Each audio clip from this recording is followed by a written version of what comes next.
Então vamos lá, né, pessoal? O nosso primeiro bloco, então, o doutor responde. Então hoje o nosso querido Lindomar Gomes vai responder aqui a uma pergunta do Eduardo Brossato, lá de Bicas, Minas Gerais, que pergunta o seguinte, Lindomar. O STF acatou a ação de descumprimento de preceito fundamental, a DPF, ingressada pelo Ministério Público Federal, e entendeu que a modalidade de convocação dos professores designados em Minas Gerais fere a Constituição. A pergunta, o que acontecerá agora que os professores que são convidados nessa modalidade de rede estadual? Ou o que acontecerá agora com os professores que são convidados nessa modalidade da rede estadual? Essa é a pergunta. Beleza, meu querido, vamos lá. Olha, infelizmente, no estado de Minas Gerais, nesses últimos 8 anos, nós temos assistido assim, uma caça muito grande aos trabalhadores da área da educação que sempre foram vinculados pela modalidade designação. A designação é um modelo de contrato precário, é um contrato que tem duração por tempo determinado. Em Minas Gerais, geralmente, esse contrato vai até o dia 31 de dezembro do ano corrente. E no ano seguinte, tem novo processo de designação. A designação em Minas Gerais, ela acontece desde a década de 40. Ou seja, essa forma de contratação de trabalhador da educação, seja a ASB, ATB, o PEB, o especialista, o supervisor, essa modalidade, na grande maioria das vezes, ela veio na modalidade de contratação precária. E por quê?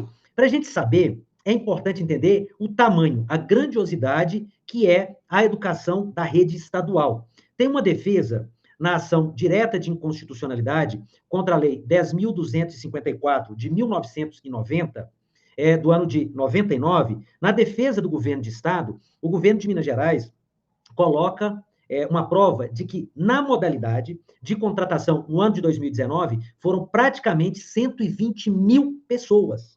120 mil pessoas que foram nessa modalidade de contratação. E por quê? Porque o estado de Minas, como eu disse, ele é muito grande. São 853 municípios, são mais de 3.500 escolas da rede estadual e, constantemente, tem 2 problemas. Um problema, nós temos por ano, mais de 7 mil trabalhadores da educação que se aposentam.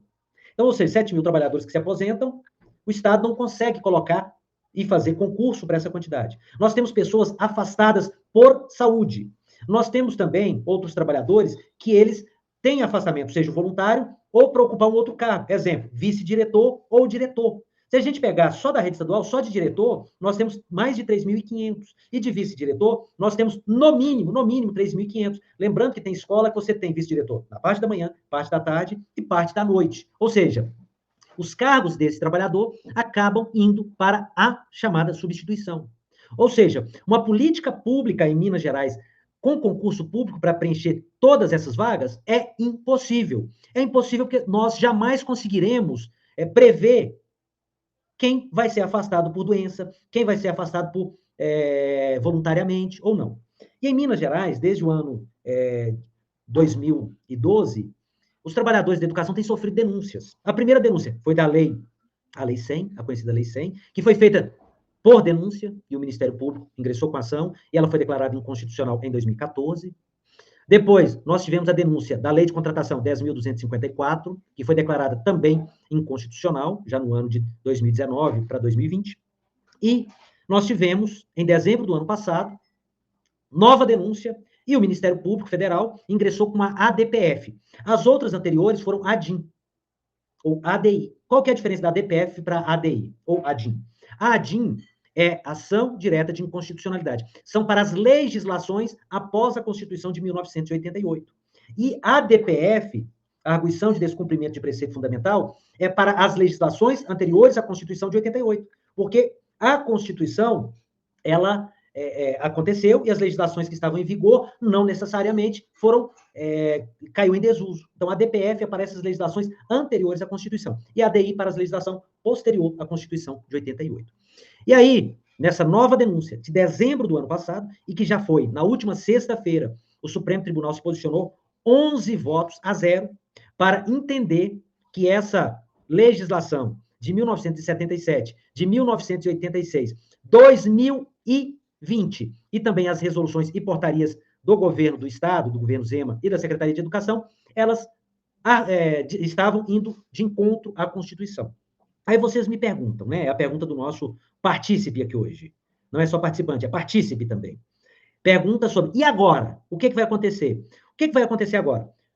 Ainda falta a publicação e o acórdão de toda essa decisão. Mas, a princípio, o ministro relator, que é o Ricardo Lewandowski, ele modulou os efeitos. Ele modulou os efeitos, permitindo que o trabalhador, na modalidade de convocação, e aqui eu quero fazer uma pausa para explicar que nós temos duas formas de contratos precários hoje na educação do Estado de Minas Gerais. Nós temos o contrato, que é direcionado para o ATB e o ASB, e nós temos a modalidade de convocação, que é para as funções de magistério. O que é a função de magistério? Função de magistério são aquelas funções que foram declaradas de acordo com a LDB, que são funções e, por isso, que a modalidade dela é convocação.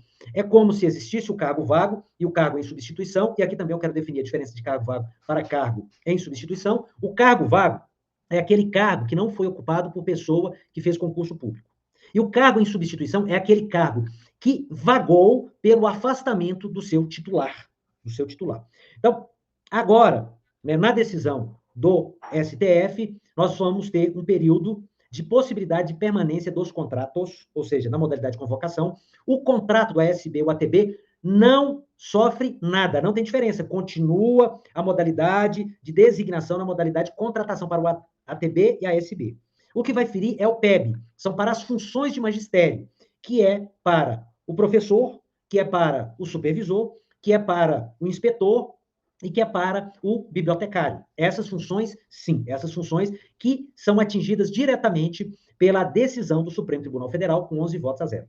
Tá, ponto. São só essas funções que vão ser atingidas. Tá, e o segundo ponto, que os contratos continuam em vigor. Então, você aí, que está nos assistindo, vai nos assistir depois, não precisa ficar desesperado. O seu contrato continua em vigor e ele pode permanecer em vigor até 12 meses após a publicação do acórdão. Lindomar, esse acórdão vai ser publicado quando? Eu não tenho como prescrever se vai ser amanhã ou se daqui a 2 meses. A qualquer momento, nesse período, ele pode ser publicado. E aí, vai começar a contar os 12 meses.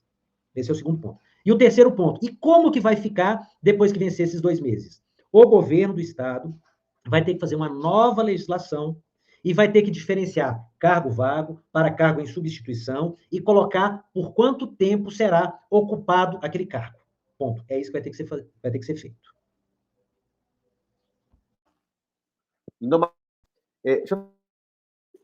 Com relação a isso.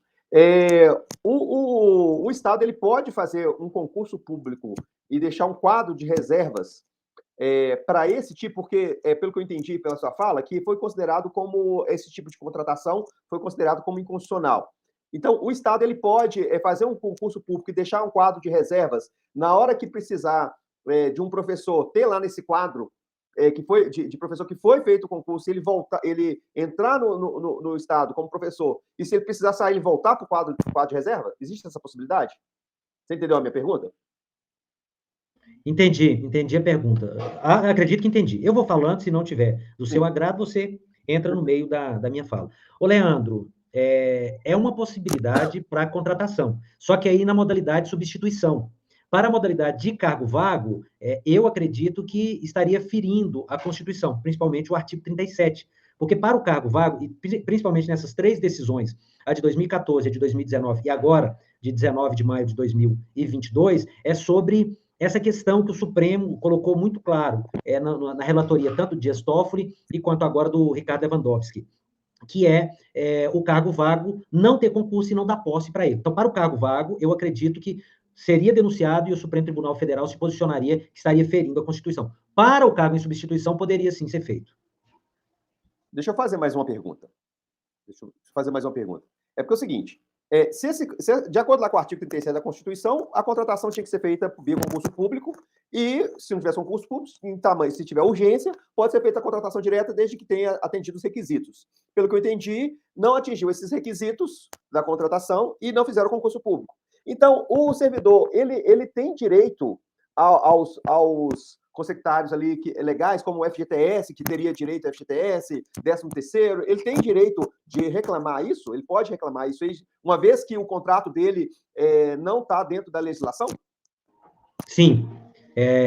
Os próprios tribunais superiores, né, tanto o STJ quanto STF, e principalmente nas ações de pessoas que foram atingidas pela Lei 100, que é a legislação que foi declarada inconstitucional já há um tempo maior, os tribunais superiores já têm o entendimento que essa contratação do serviço público, quando a legislação que deu vazão para a pessoa ser contratada, ela é declarada como inconstitucional, a pessoa tem direitos, sim. Sendo o principal desses direitos o FGTS. Então, é bom que você fez essa pergunta, que todo trabalhador da educação do Estado de Minas Gerais, que sempre foi na modalidade designação, quando eu falo designação aqui, gente, eu estou falando de você, ASB, ATB, que é a modalidade de contrato, é você PEB, que é na modalidade de convocação, todos vocês têm direito, sim, principalmente ao FGTS. E aí, Leandro, eu entendo que, inclusive, os outros reflexos trabalhistas têm direito, sim. Porque quem deu causa à contratação equivocada e errônea foi do Estado, foi do poder público. Então, aí a pessoa passa, assim, a ter direito a todos esses reflexos trabalhistas, sendo o principal o FGTS. E aí, você que foi contratado no Estado de Minas Gerais nos últimos 5 anos, vou chamar você de designado, para você entender direitinho. Você que foi designado, não perca tempo. Você tem direito de ingressar com a ação, principalmente do FGTS.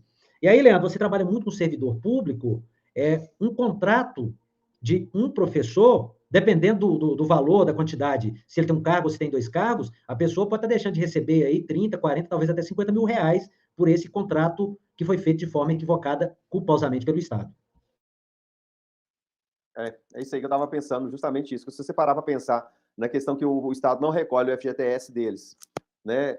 Se você contar os últimos 5 anos, 60 meses, mais 13º, vai dependendo do salário do professor, que gira em torno de 3 mil e poucos reais, não é isso? Vai dar mais de 30 mil reais. Dá mais de 30 mil. Se for contando dois cargos. É isso aí, Lindomar. Obrigado pela explicação. Valeu, meu querido. É isso aí.